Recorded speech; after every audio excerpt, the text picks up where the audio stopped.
My husband's aunt kept introducing his old babysitter as the girl he should have married. He stayed silent for months, until the day she asked that at church. Then, he told everyone the truth about what that woman did to him as a kid. I'm, 28F, engaged to Jake, 28M. We've been together a few years and got engaged this year. Planning our wedding has been exciting, and everything with his family seemed pretty normal, until Aunt Linda came along. Linda is my fiancé's aunt, his mom's older sister, and she's completely obsessed with Monica, 35F. Who used to babysit Jake from about age 8 to 13. Monica has her own life now. She's married with kids, and she's always been very friendly to me. She even seemed genuinely happy for us when we got engaged. But Aunt Linda treats Monica like Jake's one true love. Every time we're at a family event, Linda makes a big deal about Monica in front of me and acts like I'm not really there. Honestly, it started off strange almost immediately when I met Jake's family. At our first few dinners together, Linda would say things like, "We always thought Jake would marry Monica someday," or "Jake still talks about Monica all the time." I laughed it off at first, thinking it was just an awkward family joke, but over time it became clear she really believed it. Now, whenever Aunt Linda sees Monica,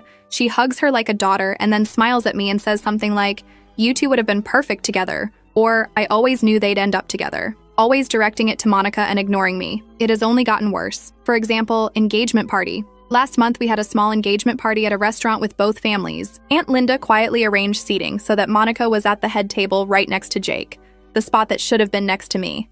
My mom ended up 2 seats down instead. I couldn't believe it. My dad even glared at Aunt Linda, but she just smiled innocently. I smiled and acted like it was fine during the party, but inside I was furious. Later, my mom quietly told me she felt disrespected. I had noticed how hurt she looked. Jake stayed silent the whole time. Family gatherings. This happens at every holiday or family meal. Last Thanksgiving, Aunt Linda grabbed the carving knives and sat Jake and Monica side by side at the kitchen counter. She guided their hands together to carve the turkey and said with a grin, "Carve this turkey like a married couple." The whole kitchen was laughing and whispering. I just sat there mortified, not knowing what to do. At Christmas last year, she raised her glass at dinner and joked, "I think we all knew this day was coming," as if it was obvious Jake belonged with Monica. I didn't know what to say. It felt humiliating. Family photos. Whenever the families take pictures, Aunt Linda makes sure Monica is next to Jake. We have a few group photos from recent events where Monica is standing right beside him and I'm at the edge of the frame. It feels like Aunt Linda is sending a message. At our engagement party photo, for instance, Monica ended up in almost every picture beside Jake while I was barely visible. It's silly, but after a while, those photos really sting when I look at them. Random comments. Aunt Linda will drop awkward comments at other times too. On my birthday, she made a toast that sounded like, "Well, at least everyone here knows who the real bride is," and quickly laughed it off. At a family Christmas dinner, she winked at Monica and said, "Don't worry, we always knew Jake belonged with her in the end." Another time, she patted me on the shoulder and said, "It's okay, dear. Monica already picked out her bridal bouquet."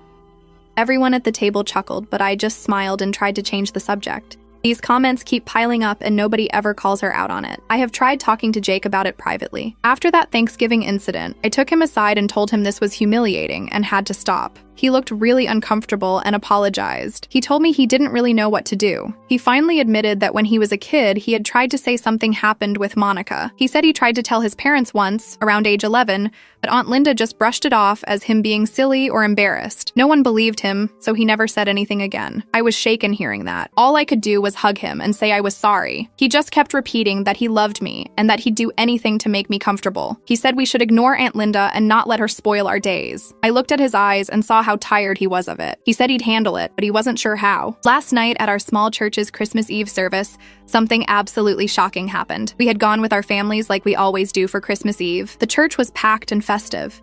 People were lighting candles, singing carols, and catching up with each other at the end of the service. Jake and I were sitting next to each other in a pew with my parents on one side and his parents on the other. Aunt Linda and Monica were seated a couple of rows ahead of us. Everything seemed normal until prayer requests. After the sermon, the pastor opened the floor for prayer intentions. One by one, people stood up to ask for prayers. For health, for family, for the world. When Aunt Linda's turn came, she stood up and announced that we needed to pray for one specific thing: that Jake realizes Monica is his soulmate before it's too late. In other words, she literally asked everyone in church to pray that he should leave me and get back together with Monica. I sat there completely stunned. The sanctuary went dead silent, and everyone turned to look. My face must have gone bright red. I felt my palms start to sweat. I could barely breathe. Jake's jaw dropped, and he looked absolutely horrified. He leaned over and grabbed my hand under the pew, squeezing it tightly. His mom, just ahead of us, stared at Aunt Linda in shock. Some people behind us gasped. I must have swallowed hard a dozen times. The pastor abruptly moved on without addressing Aunt Linda's request, but I was barely paying paying attention to the next prayer. All I could focus on was what had just happened. For a long moment, none of us said anything. I kept staring at Jake, trying to decipher his expression. He was sitting perfectly still, not looking at Aunt Linda or me. I finally mouthed to him, "What is happening?" He just shook his head and mouthed back, "I'm so sorry." My heart was pounding. I felt sick to my stomach. By the time the service ended, I felt utterly humiliated. We stood up with everyone else and filed out of the church quietly. Outside in the cold night air, I hugged Jake tightly. My legs were shaky and I could still feel my heart racing. He pulled me close and said over and over, "I'm so sorry you had to hear that." I told him it wasn't his fault and tried to comfort him, but inside I was furious and terrified. We drove home mostly in silence. I kept staring out the window at the falling snow, trying to make sense of it. Jake sat beside me quietly, occasionally apologizing again. I told him it wasn't okay. I shouldn't have to go through that, but he just kept saying he loved me and that we'd figure it out. It was after midnight when we finally got home. My hands are still trembling as I type this. I even texted a few close friends about it once we got home. They were all horrified for me. One friend said, "That's insane. How could she do that in church?" Another said, "You did nothing wrong. It helped a little to vent, but I'm still rattled. I have to face them at family dinner tomorrow, and I'm honestly dreading it. The idea of seeing Aunt Linda again right now makes me sick to my stomach, but at least I know one thing. If she tries anything, Jake has seen what she's capable of. For now, I just needed to write this out before I lose my mind." Last night, after that dreadful prayer request in church, things took a turn I never expected. As we were about to leave the service, Jake suddenly stood up from our pew and asked the whole congregation to listen to him. My heart started pounding, because something about the look on his face told me this was going to be big. Jake took a deep breath and then told everyone exactly what really happened with Monica. In a calm but clear voice, he said Monica had molested him from age 10 to 13 and that she had threatened to ruin him if he ever told anyone. He explained that when he was about 11, he had actually tried to tell his mom and Aunt Linda about it, but Aunt Linda just brushed it off, saying he was being silly and likely had a boy crush. No one believed him back then, he said, so he never spoke up until now. When he said that, Monica's face went ashen, and she bolted out of the sanctuary in tears. Immediately, Aunt Linda jumped up and began screaming at Jake that he was a liar and was trying to ruin Monica's life. She was yelling at the top of her lungs, pointing at him, saying he was making it all up. The pastor quickly intervened and asked Aunt Linda to calm down, but she kept shouting that Jake was lying. The whole congregation was frozen in shock. It felt unreal. I just sat there next to Jake, holding his hand under the pew, trying to steady myself. I couldn't move. People around us were staring in disbelief. My dad stood up with anger in his eyes, but he was held back by others. My mom put her head in her hands, and my fiance's mom was quietly crying. Jake looked pale and devastated as he stood there. After he finished speaking, he slowly sat back down next to me. He leaned over and whispered, "I'm sorry, I had to say it." I nodded, tears filling my eyes, and told him quietly that he did the right thing. In that moment, I realized just how brave he was. The same boy who'd been scared to say a word was now standing up to his family in front of dozens of people. He didn't even raise his voice. He just spoke the truth with all the conviction he could muster. When he sat down, he gave me a small, sad smile. I squeezed his hand back and whispered that I loved him. His eyes said everything, pain and relief mixed together. After a few more minutes of stunned silence, the pastor finally wrapped up the service. We all stood and quietly filed out. Outside in the chilly night air, Jake held me close again. He kept apologizing, saying he was sorry I had to hear all of that. I hugged him back and told him I was proud of him for finally telling the truth. He smiled weakly and said, "I just needed everyone to know." We drove home in a daze. Jake and I barely spoke. I was still shaking and feeling a strange mix of shock, pride, and worry about what comes next. I know the truth is out now. Monica ran away crying. Aunt Linda is furious, and every one of our family and church friends now knows our secret. I'm still at home, sitting here with my hands trembling as I write this. I don't know what tomorrow brings, but I do know one thing. Jake told the truth, and nothing will ever be the same. Just when I thought things couldn't get any crazier, something else happened. After Jake spoke and Monica ran out, all of us in church were reeling. That's when Jake's mom suddenly stood up, her voice shaking so badly it was hard to understand. She asked to say something, and the entire congregation fell silent again, listening to her. She explained the rest of the story. She had tears in her eyes as she told everyone that years ago, she had walked in on Monica abusing Jake while he was still a small child.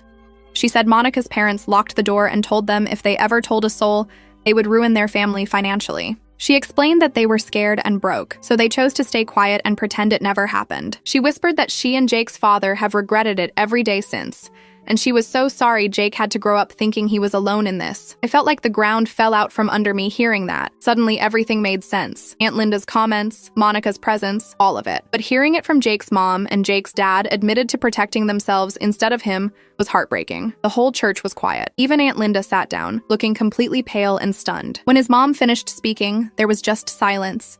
A few people around us were crying quietly. My own mom grabbed my hand. Jake put his arm around his mom and murmured, "Mom," as she sobbed on his shoulder. Everyone hugged each other as we left the church. Outside, we all embraced. Jake's mom kept apologizing through tears. "I'm so sorry," she kept whispering to Jake. He held her and said, "It's okay. I think he was just relieved someone finally understood." Now I'm at home processing it all. The truth is out. Monica ran off crying. Aunt Linda's lies have been exposed, and Jake's parents have admitted their part. The family drama has been laid bare for everyone to see. It's overwhelming, but there's also a strange relief. At least no one can pretend ignorance anymore. We left the church that night holding each other, and I have no idea what tomorrow brings. The whole story finally makes sense, but our family is completely shattered now. It's been 2 months since all this happened. After that insane night at church, Jake and I decided we had to start fresh. About a week later, we quietly went to the courthouse and got married. It was just us and my parents, so small and simple, but it felt exactly right. We exchanged rings and made it official away from all the family drama. No one from Jake's side was there, and they didn't even try to come. Since then, Jake's family has blown up our phones. His mom left frantic, tearful voicemails begging us to come home and apologizing for everything.